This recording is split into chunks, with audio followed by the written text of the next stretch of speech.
আবারও শ্রদ্ধা ছদ্মবেশে গোলাপ ম্যাডামের বাড়িতে ঢুকে তার লোকদেরকে অজ্ঞান করার ওষুধ খাইয়ে সকলকে অজ্ঞান করে দিয়ে শ্রদ্ধা তার নিজের বাচ্চাকে নিয়ে আসার সময় গোলাপ ম্যাডাম তা দেখে নেয়। হ্যালো ভিউয়ার্স, কেমন আছেন সবাই? আশা করি সকলে ভালো আছেন। সো ভিউয়ার্স, নিয়ে আসলাম ভাগ্যরেখা ধারাবাহিক নাটকের 222তম পর্বের সুন্দর একটি এক্সপ্লেশন। তাই আপনারা যারা এখনো আমাদের চ্যানেলটিকে সাবস্ক্রাইব করে নেন তারা অবশ্যই গাইস নিজের ভাই মনে করে চ্যানেলটিকে সাবস্ক্রাইব করে দিবেন। সো ভিউয়ার্স, ভাগ্যরেখা নাটকের 222তম পর্বের শুরুর দিকে আপনারা দেখতে পারবেন গোলাপ ম্যাডামের লোকদেরকে অভয় এবং বরুণ ইচ্ছে মতো পিটায়। আর তখনই গোলাপ ম্যাডামের লোকেরা অভয় এবং বরুণকে বলে, তোরা যা করতেছিস না, গোলাপ ম্যাডাম কোনোভাবেই তোদেরকে ছাড়বে না। গোলাপ ম্যাডাম একবার এখানে আসুক, তোদের সব কটারে দেখ কি করে। তখন অভয় এবং বরুণ বলে যে তোদের গোলাপ ম্যাডাম জানলে না, তোদের গোলাপ ম্যাডাম কখনো জানতে পারবে না, তোরা তো এখন এ পর্যন্ত এখানেই থাকবি। বরুণ তখন অভয়কে গুন্ডা দুটোকে ধরতে বলে দড়ি এনে তাদেরকে বেঁধে ফেলে এবং সেই মুহূর্তে পাওনাদার লোকটি চুপে চাপে যেতেই লাগবে, সেই মুহূর্তে অভয় পাওনাদার লোকটিকে ধরে ফেলে এবং তাকেও বরুণ মেরে অজ্ঞান করে বেঁধে ফেলে। এর পরের দৃশ্যে দেখা যায় গোলাপ ম্যাডাম অনেকবার ফোন দেওয়ানোর চেষ্টা করতেছে, কিন্তু গোলাপ ম্যাডামের ফোন কোনোভাবে উঠাচ্ছে না এবং সেই সাথে গোলাপ ম্যাডাম তার লোককে বলে যতক্ষণ না পর্যন্ত ফোন না ওঠায় ততক্ষণ পর্যন্ত ফোন দিতেই থাক। গোলাপ ম্যাডাম তখন ভাবেন কিছু তো একটা হয়েছে, নয়তো এরকম হলো কেন।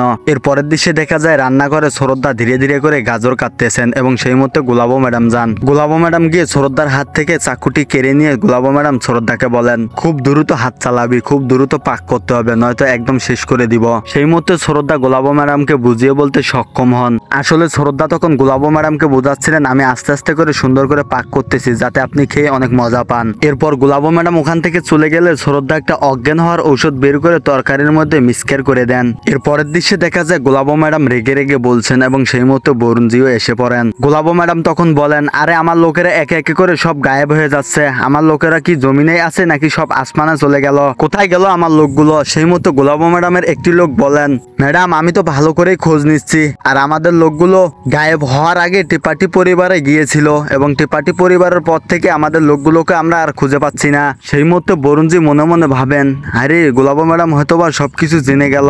তখন গোলাপ ম্যাডাম একদম খেপে যান এবং গোলাপ ম্যাডাম সকলকে বলেন এই পুরনো দুশ্মন তো আমার পিছু ছাড়ছে না, এখন আর কোনো কথা নয়, আজ এক্ষুনি টিপাটি পরিবারের দিন শেষ করে দেব, ওই গাড়ি বের কর, এক্ষুনি যাব।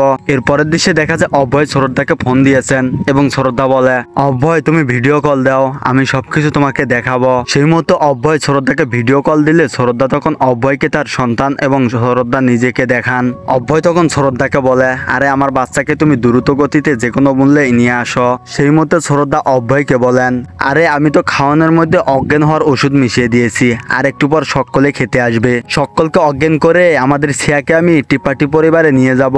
শ্রদ্ধা তখন অভয়কে বলে অভয় তুমি সানবিরও খেয়াল রাখো, সানবি ওই তো কান্নাকাটি করতেছে। সেই মুহূর্তে বোয়াজি এসে সানবিকে কোলে নেয় এবং সানবির কান্না থামানোর চেষ্টা করে এবং সেই সাথে শ্রদ্ধাকে বলে শ্রদ্ধা সানবির দাদি আছে তো, তাই না, তোমরা কোনো চিন্তা করো না, আর তোমরা খুব দ্রুত ছিয়াকে বাড়িতে ফিরিয়ে আনো। এবং এর পরের দৃশ্যে দেখা যায় গোলাপ ম্যাডাম টিপাটি পরিবারে এন্ট্রি নিয়েছে এবং গোলাপ ম্যাডামকে দেখে টিপাটি পরিবারের সকলেই চমকে যান। গোলাপ ম্যাডাম তখন সকলকে বলেন এক এক করে আমার লোকদের সকলকে গায়েব করে দিচ্ছিস তোরা, বল আমাদের লোকদের কোথায় রেখেছিস তোরা, আর আমাদের লোকের যেন কোনো ক্ষতি না হয়। তখনই অভয় রেগে গিয়ে বলে আরে এটা তো আপনাদের বাড়ি না, আর এখানে চিল্লিয়ে কথা বললেই যে আপনার কথা শুনবে তেমনটা না। গোলাপ ম্যাডামও তখন রেগে গিয়ে বলে এই বাড়িটা আমার না হতে পারে, এই পুরো শহরটাই আমার, বল আমার লোকদের কোথায় রেখেছিস তোরা।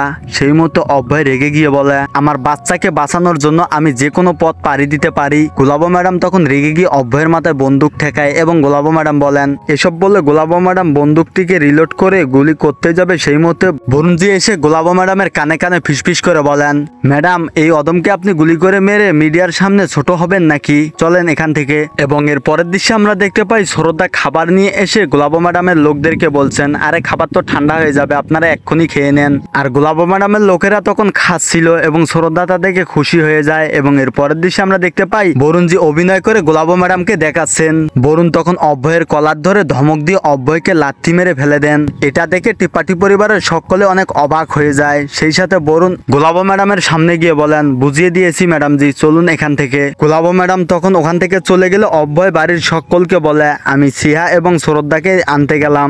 এর পরের দৃশ্যে দেখা যায় গোলাপ ম্যাডাম গাড়িতে করে বাড়িতে ফিরছেন। সেই মুহূর্তে গোলাপ ম্যাডাম বরুণকে বলেন এই ছোকরা ওখানে তো বাহাদুরি দেখাইলি, আর এখানে কেন মুরগির মতো গাড়ি চালাচ্ছিস, দ্রুত চল। তখন বরুণ জি একটু মুচকি হাসি দিয়ে বলেন ম্যাডাম জি এর আগের ড্রাইভার তো গাড়িটিকে নষ্ট করে দিয়েছে। গোলাপ ম্যাডাম তখন বলেন আচ্ছা ঠিক আছে আছে, তাহলে গাড়িটি দ্রুত ঠিক কর, আমাদেরকে দ্রুত যেতে হবে। বরুণ তখন গাড়ি ঠিক করছেন এবং ভাবতেছেন সরোদ্দা ওদিক কামটি সারতে পারলো কিনা। এদিকে গোলাপ ম্যাডাম তার লোকদেরকে ফোন করেই যাচ্ছেন, কেউ ফোন উঠাচ্ছেন না, এজন্য গোলাপ ম্যাডাম অনেক সন্দেহ করেন। সেই সাথে এরপরের দৃশ্যে আমরা দেখতে পাই সরোদ্দা গোলাপ ম্যাডামের সকল লোককে অজ্ঞান করে ফেলছে।